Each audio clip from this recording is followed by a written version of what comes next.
جماعت اسلامی ایک تحقیقی مطالعہ، آپ نے جماعت سے الگ ہونے کے فوراً بعد لکھی؟ قطعاً نہیں، جماعت کے اندر وہی جو باجائزہ کمیٹی کا جو بیان تھا اسی کو شائع کیا، لیکن 10 سال بعد شائع کیا۔ 10 سال بعد آپ نے شائع کیا، ایسا کیوں ہے؟ ایسا اس لیے ہے کہ میں یہ سمجھتا ہوں کہ محض تخریب جو ہے وہ جائز نہیں ہے جب تک کہ تعمیر کا پروگرام شامل نہ ہو۔ تو اب ظاہر بات ہے کہ اس وقت تو جب لوگ علیحدہ ہوئے میں انتظار کرتا رہا کہ یہ بڑے لوگ، میں تو آپ جیسا کہ آپ نے کہا میری عمر کل 25 برس تھی جب میں جماعت سے علیحدہ ہوا ہوں، لیکن یہ ہے کہ میں تو کوئی نئی تحریک یا نئی جماعت شروع نہیں کر سکتا تھا۔ امید یہ تھی کہ یہ بڑے لوگ جو ہیں، مولانا اصلاحی صاحب ہیں، عبدالغفار حسن ہیں، عبدالرحیم اشرف ہیں، اور مولانا عبدالجبار غازی ہیں، شیخ سلطان احمد ہیں، یہ لوگ اگر سر جوڑ کر بیٹھ جائیں گے تو کوئی ایک نئی تنظیم، نیا ڈھانچہ بن جائے گا۔ وہ نہیں ہوا، لہذا میں نے اس کو روک کے رکھا۔ البتہ جب پھر بالآخر میں نے فیصلہ کیا کہ اب اگر یہ لوگ کچھ نہیں کر رہے تو اس کا ہر شخص کو اپنی قبر میں جانا ہے، اپنا حساب خود پیش کرنا ہے، تو میں یہ کہہ کر تو نہیں چھوٹ جاؤں گا کہ یہ انہوں نے کوئی اقتدام نہیں کیا۔ پھر میں نے جب طے کیا ہے، اور یہ ہوا 65 میں، when I was 33 years old، تو پھر میں نے طے کیا اب کم وقت میں مجھے جو بھی ہے اب اپنے طور پر اس کام کو شروع کرنا ہے۔ تب میں چلا گیا تھا سن 54 میں MBBS کر کے منٹگومری جو سائیوال کہلاتا ہے، پھر وہاں سے میں 65 میں منتقل ہوا ہوں دوبارہ اس عزم کے ساتھ اب میں نے اپنی بنیاد پر ایک دعوت دینی ہے اور اس پر تنظیم اور جماعت اٹھانی ہے۔ اس وقت پھر میں نے وہ کتاب شائع کی۔ ڈاکٹر صاحب، جماعت اسلامی اور تنظیم اسلامی دونوں اپنا ایک ہی ہدف بتاتی ہیں، تو یہ جو الگ جماعت آپ کو بنانی پڑی اس کی وجہ صرف یہ طریقہ کار کا اختلاف تھا یا اس کے علاوہ اور بھی کوئی اختلاف تھا؟ چھوٹے موٹے اختلافات تو اور بھی بہت ہوتے ہیں۔ مثلا وہ جو آئیڈیل دور ہے میرے نزدیک جماعت اسلامی کا، سن 39 سے اور تقریباً 50 تک، اس میں بھی مجھے 2 خامیاں نظر آتی تھیں، اور یہ میں نے اپنے اس بیان میں بھی لکھ دیا تھا لیکن اس کو ایمفیسائز نہیں کیا تھا۔ ایک خامی مجھے یہ محسوس ہوئی تھی کہ مولانا مودودی شدت پسند بہت ہیں، وہ تنقید جب کرنے پر آتے ہیں تو جب تک کہ کسی کو کفر تک نہ پہنچا لے تو ان کو اطمینان نہیں ہوتا۔ یعنی متحدہ قومیت کی تحریک تھی جس میں مولانا مدنی رحمۃ اللہ علیہ، مولانا ابوالکلام آزاد وغیرہ، یہ سب پر جو انہوں نے تنقیدیں کی ہیں وہ گویا کہ اس کو کفر اور شرک تک پہنچا دیا، متحدہ قومیت کے تصور کو۔ پھر جب مسلم لیگ پر تنقیدیں کی تو مسلم قوم پرستی کو بھی کفر اور شرک تک پہنچا کے دم لیا۔ تو یہ شدت ہے، ٹھیک ہے اختلافات بھی کرے لیکن اختلاف میں یعنی اس کو اس حد تک نہ لے جائے۔ جیسے کہ بعد میں پاکستان بننے کے بعد بھی الیکشن میں جب حصہ لینے کا فیصلہ کیا تو امیدواری کو جو ہے وہ ناجائز اور حرام قرار دیا، پارٹی ٹکٹ کو لعنت قرار دیا، ایک نیا بالکل پیرل جو ہے نظام تجویز کیا۔ تو یہ انتہا پسندی ان میں تھی میرے نزدیک، اس کی وجہ سے جماعت کو رکاوٹ ہوئی ہے، اس لیے کہ جن بزرگوں کے اوپر انہوں نے تنقیدیں کی ہیں ان کے معتقدین جو ہے ان کے کان پھر بند ہو گئے جماعت کی دعوت کے لیے۔ دوسری مجھے یہ کمی کا احساس ہوتا تھا کہ اسلام کے موضوع پر تو گفتگو ساری صحیح ہے لیکن ایمان پر ایمفیسس اتنا نہیں ہے جتنا کہ ہونا چاہیے۔ یہ 2 چیزیں تو تھیں، لیکن by and large the movement as such, اس کا جو فکر ہے، اس کا جو فرائض دینی کا تصور ہے، اس کے لیے جو ہے وہ میں ان کے ساتھ ایگری کرتا تھا اور وہ آج بھی ایگری کرتا ہوں۔ لیکن یہ کہ جب جماعت اسلامی نے یہ ٹرن لیا یہاں پر پاکستان میں آ کر، پہلا کام صحیح کیا تھا، دستور اسلامی کا مطالبہ کیا اور اس میں پوری قوم نے ساتھ دیا، مسلم لیگیوں نے ساتھ دیا، کیونکہ وہ تو مسلم لیگ کی تحریک ہی کا گویا کہ ایک مانوی تسلسل ہو گیا۔ اسلام کے نام پر پاکستان بنایا تھا تو اب یہاں پہ اسلامی دستور ہونا چاہیے، تو مولانا شبیر احمد عثمانی رحمۃ اللہ علیہ نے اس میں بڑا ڈیسائسو رول پلے کیا دستور ساز اسمبلی کے اندر۔ لیکن یہ ہے کہ اس کے بعد جو ہے انہوں نے جو ٹرن لیا سن 51 کے الیکشن میں حصہ لینا، اس نے اس کی نوعیت کو بدل دیا۔ ڈاکٹر صاحب، گزشتہ 30 سال میں دین کے حوالے سے جو محنت آپ نے کی ہے وہ آپ کے مخالفین بھی اس کا انکار نہیں کر سکتے، لیکن اس میں ایک تسلسل اور استقامت نظر نہیں آتی۔ مثلا آپ نے انجمن خدام القرآن بنائی، پھر آپ نے تنظیم اسلامی بنا ڈالی، پھر آپ نے تحریک خلافت لانچ کر دی، پھر تحریک خلافت کو ختم کر دیا گیا، تو کیا یہ کسی فکری کنفیژن کا معاملہ تو نہیں تھا؟ ایسا کیوں؟ پتہ نہیں ہے، اصل میں تو یہ ہے کہ یہ سٹیپس ہیں کہ میں نے جو کام شروع کیا تھا وہ کسی تحریری بنیاد پر نہیں تھا۔ جیسے مولانا مودودی کا تو سارا معاملہ جو تھا وہ تحریر کی بنیاد پر تھا، کتابوں کی تصنیف۔ میں نے درس قرآن کے حوالے سے کام شروع کیا لاہور میں 1965 میں آنے کے بعد، 66 سے فل سوئنگ میں وہ آیا۔ اس سے میرا ایک حلقہ جو ہے معاونین کا، ہم خیال لوگوں کا وجود میں آیا، تو اس پر پہلے میں نے مرکزی انجمن خدام القرآن قائم کی، لیکن اس کے لیے بھی جو میں نے تجویز جو ہے، جو ماہنامہ میثاق میں شائع کی تھی، اس میں لکھ دیا تھا یہ میرا اصل مقصد نہیں ہے، بلکہ یہ تو پہلا سٹیپ ہے جو میں اٹھا رہا ہوں۔ میرے سامنے اصل پیش نظر یہ ہے کہ بیعت کی بنیاد پر ایک اسلام اقامت دین کی جد و جہد کے لیے جماعت بنائی جائے، یہ میں نے اس وقت بھی لکھ دیا تھا۔ 3 سال کے بعد وہ تو ایسے ہی جیسے کہ ایک آم کی گٹھلی میں سے پہلے 2 پتیاں نکلتی ہیں، پھر وہ آگے چلتی ہیں، پھر کوئی تنا بنتا ہے، پھر اس کے اندر وہ شاخوں کے اندر پتے آتے ہیں، پھر اس میں آم بھی لگتا ہے۔ تو میرے نزدیک تو یہی ایک پروسیس جو ہے، یہ ارتقاء کا پروسیس ہے، اس کے اندر کہیں کوئی یہ تنظیم اسلامی اور تحریک خلافت کا کیا تعلق ہے آپس میں؟ یعنی تنظیم اسلامی کا ہدف خلافت کا قیام ہے، اس اعتبار سے یہ تحریک خلافت ہے، تنظیم جماعت اسلامی ہے۔ جیسے پاکستان موومنٹ کہلاتی ہے، تحریک پاکستان، اور اس کی جماعت کون سی تھی؟ مسلم لیگ۔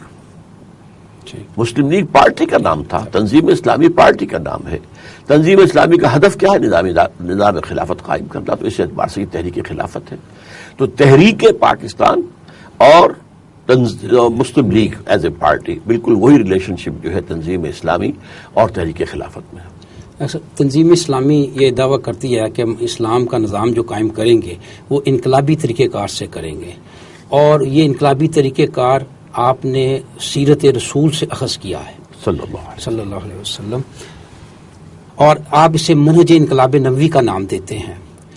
آپ ہمارے ناظرین کو بتائیں گے کہ یہ منہج انقلاب نبوی جو ہے، اس کا تھوڑا سا اس کے بارے میں اور یا اس کے مراحل کے بارے میں مختصر سا بتا دیں۔ پہلی بات تو یہ کہ اس کا جو ایک پریمبل سمجھ لیجئے، میں 2 چیزیں جو ہے اسرٹ کرتا ہوں۔ نمبر 1 یہ کہ انبیاء اور رسول کی مقدس جماعت میں صرف حضور کے دست مبارک سے ایسا ہوا کہ ایک بالکل نئی ایک حکومت، ایک ریاست، ایک معاشرہ وجود میں آ گیا، اور کسی کے ذریعے نہیں ہوا۔ نمبر 2 یہ ہے کہ دنیاوی اعتبارات سے یہ دنیا مانتی ہے کہ جو انقلاب حضور نے برپا کیا تھا وہ تاریخ انسانی کا عظیم ترین انقلاب ہے، اور لہٰذا انقلاب کا عمل کیا ہے اس کو سمجھنے کے لیے میرے نزدیک واحد سورس ہے حضور کی سیرت صلی اللہ علیہ وسلم۔ اس کو میں نے جب مطالعہ کیا تو اس سے پھر میں نے 6 سٹیپس جو ہیں جو وہاں سے ڈیرائیو کیے، اور اس میں ایک اور کا اضافہ ہے 7ویں کا، لیکن انقلاب کی تکمیل جو ہے 6 سٹیپس میں ہوتی ہے۔ سب سے پہلے یہ ہے کہ کوئی نہ کوئی انقلابی فلسفہ ہونا چاہیے، نظریہ جس کو عام کیا جائے، پھیلایا جائے۔ اسلام کا انقلابی نظریہ توحید ہے، لیکن توحید کے 3 کرولریز جو ہیں وہ اصل میں اس نظام کی بنیاد بنتی ہیں کہ جو توحید کی بنیاد پر دنیا میں قائم ہوتا ہے۔ ایک ہے توحید عقیدے کی توحید، ایک ہے توحید عمل کی توحید، اور اس میں بھی پھر وہ اجتماعی نظام کیا بنے گا، اس میں یہ ہے کہ سیاسی نظام وہ ہوگا جس میں حاکمیت اللہ کی، اور اللہ اور اس کے رسول کے احکام کو سپریمیسی حاصل ہوگی ہر چیز پر۔ معاشی نظام وہ بنے گا جس میں ملکیت تامہ صرف اللہ کی، انسان کسٹوڈین ہوگا، اور یہ کہ اس میں کہیں سود اور جوئے کا معاملہ نہیں آئے گا۔ تیسرے یہ کہ معاشرتی اعتبار سے تمام انسان پیدائشی طور پر برابر ہیں، کوئی اونچا نہیں، کوئی نیچا نہیں، یہاں تک کہ مرد اور عورت مساوی ہیں پیدائشی اعتبار سے۔ اس کو پھیلایا جائے، عام کیا جائے لوگوں کو۔ اچھا، اس کے بعد جو لوگ اس کو قبول کر لیں انہیں آرگنائز کیا جائے، اس لیے کہ ظاہر بات ہے نظام کو جڑ سے اکھیڑنا آسان کام تو نہیں، اس کے لیے تو بہت زبردست ڈٹرمنڈ ایک جو ہے ایک سٹرگل، اور اس میں یہ جان اور مال کا نقصان برداشت کرنا پڑے گا لازماً۔ تو اس حوالے سے ایک بڑی مضبوط ڈسپلن پارٹی کو قائم کرنا، یہ پارٹی حضور نے قائم کی 2 بنیادوں پر۔ پہلی بنیاد تو یہ تھی کہ آپ نے کہا میں اللہ کا رسول ہوں، تم مانتے ہو مجھے تو تم مسلمان ہو گئے۔ اس کا کیا مطلب ہے کہ تمہیں اب میری اطاعت کرنی پڑے گی، کیونکہ رسول میں اللہ کا رسول، میں اس کی طرف سے بات کر رہا ہوں، ما ینطق عن الہوی ان هو الا وحی یوحی۔ تو ایک ڈسپلن خود بخود قائم ہو گیا۔ لیکن پھر جب وہ تحریک جو ہے آگے ایک تصادم کے مرحلے میں داخل ہونے لگی تو پھر آپ نے بیعت کا نظام جو ہے لوگوں سے بیعت لی کہ میں جو حکم دوں گا مانو گے۔ تو یہ سارا معاملہ جو تنظیم کا ہوا۔ پھر ہے کہ ان کی تربیت ہونی چاہیے۔ تربیت کے مختلف پہلو ہوتے ہیں، ان میں ڈسپلن کی عادت بھی ہو جائے، اور ان میں جان و مال ہر شے کھپا دینے کے لیے آمادگی بھی پیدا ہو جائے، اور پھر یہ کہ ایک روحانی کیفیت بھی انہیں حاصل ہو جائے اور ان کی نیتوں میں اتنا خلوص پیدا ہو جائے کہ سوائے اللہ کی رضا کے اور آخرت کی جزا کے اور کوئی شے مطلوب نہ ہو. شہادت ہے مطلوب مقصود مومن، نہ مال غنیمت نہ کشور کشائی. تو یہ تین کاموں سے ایک حزب اللہ وجود میں آئی. جیسے مارکسزم کے فلسفے پر جماعت بنی کمیونسٹ پارٹی، جو رشیا میں مونشوکس اور بولشوکس کے دو حصوں میں منقسم تھی، ایسی حضور نے بنائی حزب اللہ، اللہ کی پارٹی. اور چوتھی بات یہ رہی کہ اس تمام عرصے میں جب تک کہ وہ جماعت کافی مضبوط نہیں ہو گئی، اس میں یہ رہا، حکم رہا کہ جو بھی تمہارا استہزاء کرے، تمسخر کرے، تمہارے خلاف کو جارحانہ اقدام کرے، ٹیک اٹ پیشنٹلی، صبر کے ساتھ صبر کرو، جوابی کارروائی کوئی نہ کرو. اور یہ جو ہے پیسو ریزسٹنس جو ہے، یہ چوتھا مرحلہ میں گنتی میں چوتھا ہے. شروع تو پہلے ہی دن سے ہو جاتا ہے، چاروں مرحلے ساتھ چلتے ہیں. دعوت توحید کی، انقلابی نظریے کی حیثیت سے تنظیم، جماعت کی حزب اللہ بنانے کے لیے تربیت اور تزکیہ، اور پیسو ریزسٹنس صبر. اس کے بعد جب محسوس ہوا کہ اب ہمارے پاس طاقت اتنی ہے تو پھر حضور نے اقدام شروع کیا، ایکٹیو ریزسٹنس. یعنی قریش کا اکنامک بلاکیڈ، کہ جو قافلے جا رہے تھے قریش کے اور وہ مدر کے پاس سے گزرتے تھے، ان کا پیچھا کیا، انٹرسیپٹ کرنے کی کوشش کی، اس سے مخدوش ہو گیا ان کا معاملہ. ان کے لائف لائن جو ہے اس کے اوپر گویا کہ آپ نے ہاتھ ڈال دیا. اسی طریقے سے جو بھی آس پاس کے قبائل تھے، جو پہلے سب کے سب ایک طرح سے جو ہیں وہ قریش کے حلیف تھے، ان کے بعد گزار ٹائپ تھے، اب آپ وہاں جاتے تھے ان سے معاہدے کر لیتے تھے. یا تو اب وہ حضور کے ساتھ ہو گئے اور قریش کے مخالف ہو گئے، یا وہ کہتے تھے کہ ہم نہ ان کے ساتھ نہ آپ کے ساتھ، ہم نیوٹرل ہیں. لیکن دونوں حالتوں میں جو زون آف پولیٹیکل جو تھا influence of Quraish, that was decreasing.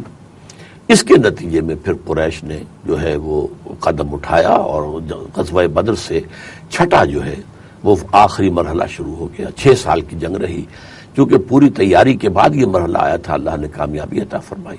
7واں مرحلہ ہوتا ہے پھر اس انقلاب کو ایکسپورٹ کرنے کا. یہاں میں آپ کو انٹرپٹ کروں گا، تو کیا موجودہ دور میں بھی ہم کسی حکومت سے جنگ کریں گے؟ موجودہ دور میں یہ ہے کہ پہلے 5 مسئلے تو جو کے تو رہیں گے، لیکن کسی حکومت کے خلاف جنگ اس دور میں آ کر فیزیبل نہیں رہی ہے. جائز ہے اگر حالات جو ہیں اس کی اجازت دیں تو اس کو حرام نہیں ہم کہہ سکتے، لیکن فیزیبل نہیں ہے. اس لیے کہ آج عوام نہتے ہیں اور حکومتوں کے پیچھے فوجیں ہوتی ہیں، 5 لاکھ کی 10 لاکھ کی فوجیں ہیں کھڑی ہوئی ہیں اور بہت پوری طرح جو ہے مسلح ہیں. پھر ان کے پاس ٹینک ہیں، یہ ہیں، وہ آرمڈ کاریں ہیں، پھر ان کے پاس جہاز ہیں، ہیلی کاپٹرز ہیں، وہ ساری چیزیں اتنی کچھ ہیں. اور فوج جو ہے وہ جو حکومت وقت ہے اس کا حکم مانتی ہے. اور ظاہر بات ہے کہ حکومت وقت جو ہے وہ نظام جو اس وقت موجود ہے اسی کو ریفلیکٹ کرتی ہے، اسی کی پاسبان ہوتی ہے، انہی کے مفادات کی محافظ ہوتی ہے. لہذا اس کی بجائے میرے نزدیک اس دور میں اس کو جو ہے ایک غیر مسلح جد و جہد کی حیثیت سے کیا جانا چاہیے. اس کے میرے نزدیک 3 فیزز ہیں غیر مسلح جد و جہد کے، اور میں یہاں پر خاص طور پر گاندھی کا نام لوں گا، کیونکہ اس میدان میں وہی شخص ہے پہلا جس نے کہ یہ راستہ اختیار کیا ہے. چنانچہ پہلا کیا تھا کہ نان وائلنٹ، نان کوآپریشن. ہم تمہارا کپڑا نہیں پہنیں گے، بس وہ ہم چرخا کاٹیں گے اور اس سے سوت بنائیں گے اور سوت سے کھدر بنائیں گے اور کھدر پہنیں گے، تمہارا کپڑا نہیں پہنیں گے. اب اس کا کیا ہوا ہوگا؟ وہاں کے تو جو ہے ان کی معیشت کو دھچکا لگا بہت زبردست. بڑے بڑے کارخانے بند ہو گئے، سٹور سے بھرتے چلے گئے کپڑے کے، اب خریدار نہیں رہے، مارکیٹ ختم ہو گئی. پھر اگلی سٹیج آئی نان وائلنٹ سول ڈس اوبیڈینس، جس میں کہ گاندھی نے یہ کہا کہ ہم یہ سمندر میں پرماتما نے نمک پیدا کیا ہوا ہے، ہم وہاں سے نمک بنائیں گے. حالانکہ حکومت نے اس پر جو ہے ایکسائز ڈیوٹی لگائی ہوئی تھی. اس کا مطلب ہے he challenge the taxation policy of the British India. تو اس کے بعد لاٹھیاں پڑیں، مارے کھائی، لیکن خود وائلنٹ نہیں ہوئے. تیسری سٹیج ہندوستان میں آئی نہیں. اس کی وجہ یہ ہے کہ جنگ عظیم دوم جب چھڑ گئی تو اس کے بعد اس میں ظاہر بات ہے کہ ایک وقفہ آ گیا، اور جنگ عظیم 2 کے نتیجے میں برطانیہ طے کر چکا تھا کہ اب اسے یہاں سے بستر اپنا گول کرنا ہی کرنا ہے. بلکہ ان کے ہاں تو طے تھا 48 میں، اور یہ پہلے ہی چلے گئے سن 47 میں. اور آزادی ہندوستان کو اب ایسے ملی ہے کہ نہ کسی انگریز نے کسی ہندوستانی کو مارا، نہ کسی ہندوستانی نے کسی انگریز کو مارا. یہ اصل میں ہوا ہے، ان کا اپنا جو تھا یہ فیصلہ تھا اور وہ چلے گئے. لیکن تھرڈ سٹیج وہ ہے کہ جو ہمیں ایران میں آیت اللہ خمینی کی جدوجہد میں نظر آتی ہے. وہ کیا ہے؟ وہ ہے ان آرمڈ ریوولٹ. لوگ سڑکوں پر آ گئے، سسٹم کو بلاک کر دیا، اور اس کے نتیجے میں جو ہے فوجوں نے جو ہے ان کے اوپر فائرنگ بھی کی، ہیلی کاپٹر سے فائرنگ کی گئی، لوگوں نے جانیں دیں. اور میں جب گیا تھا ایران تو مجھے بتایا گیا کہ 20 سے 30 ہزار تک کے درمیان لوگوں نے جانیں دی ہیں، جس پر شاہ کو بھاگنا پڑا. اب یہی فینومینن دنیا میں بہت ریپیٹ ہو رہا ہے. برازیل میں ہوا ہے، اسی طریقے سے آپ کو معلوم ہے کہ جیارجیا میں ہوا ہے، اسی طریقے سے وہ ایک اور اوپر کی ریاست جیارجیا سے اوپر یوکرائن میں ہوا ہے، کرغیزستان میں ہوا ہے. ایک ماس موومنٹ، ایک ریلا آتا ہے اور حکومت بہ جاتی ہے. کوئی اس میں مسلح انقلاب، مسلح جو ہے کوئی وہ نہیں ہوتا مقابلہ. تو میرے نزدیک یہ ہے کہ آج کے دور میں ہمیں اس طریقے کو اختیار کرنا زیادہ مناسب ہوگا، اس لیے کہ فرق یہ واقع ہو چکا ہے کہ اس وقت وہاں پر تو کوئی گورنمنٹ تھی ہی نہیں. یوں کہہ لیجئے کہ ایک اقتدار تو ضرور مانا جاتا تھا قریش کا، لیکن کوئی حکومت تو نہیں تھی، کوئی اسٹینڈنگ آرمیز نہیں تھی. فرق صرف تعداد کا تھا. تلواریں نیزے ان کے پاس، تلواریں نیزے ان کے پاس، گھوڑے ان کے پاس، گھوڑے ان کے پاس، اونٹ ان کے پاس، اونٹ ان کے پاس. اگرچہ ڈفرنس جو ہے نمبرز کا وہ بہت بڑا تھا، لیکن نوعیت کا فرق تو نہیں تھا، صرف کمیت کا، کوانٹٹی کا فرق تھا. لیکن آج معاملہ جیسا کہ میں نے کہا بہت مختلف ہو گیا. یہ تو ایک ہے نیگیٹو. ایک پازیٹو جو ڈیولپمنٹ ہوئی ہے وہ یہ ہے کہ آج جو ہے ریاست اور حکومت کے درمیان فرق ہے. شہری ریاست کے وفادار ہوتے ہیں، حکومت کے نہیں. حکومت کو تبدیل کرنے کے لیے جد و جہد کرنا شہریوں کا حق ہے.